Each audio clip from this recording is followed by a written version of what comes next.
بلوچستان کی ایک اور توانا اور بے باک آواز قومی اسمبلی میں خاموش ہو گئی۔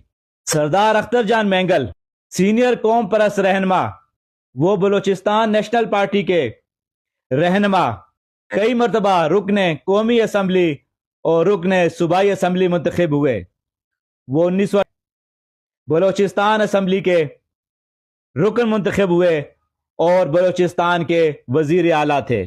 سردار اختر جان مینگل کا قومی اسمبلی کی نشست سے استعفیٰ بلاخر 17 ماہ کی مدت کے بعد منظور کر لیا گیا۔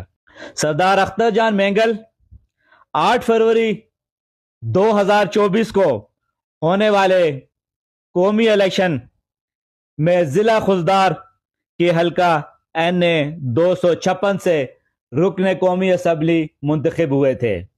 انہوں نے بلوچستان کے ساتھ ہونے والی ناانصافیوں اور حقوق کے نہ ملنے پہ بطور احتجاجاً 3 ستمبر 2024 کو قومی اسمبلی کی رکنیت سے استعفیٰ دے دیا تھا۔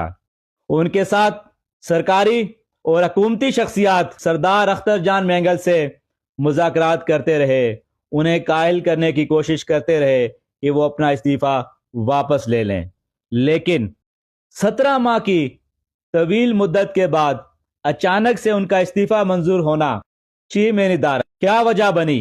کیا سردار اختر جان مینگل کی حالیہ شرکت لاہور میں ہونے والی آسما جہانگیر کانفرنس میں ان کا دلیرانہ بے باکانہ موقف بنا، جہاں انہوں نے بلوچستان کا مقدمہ پورے پاکستان کے سامنے پیش کیا؟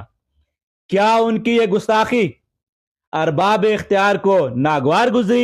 کیا متحدہ قوتیں ارباب اختیار اسٹیبلشمنٹ کو سردار اختر جان کا موقف ناگوار گزرا، جو راتوں رات بلاخر آسما جہانگیر کانفرنس کے بعد سردار اختر جان کا استعفیٰ منظور کر لیا گیا؟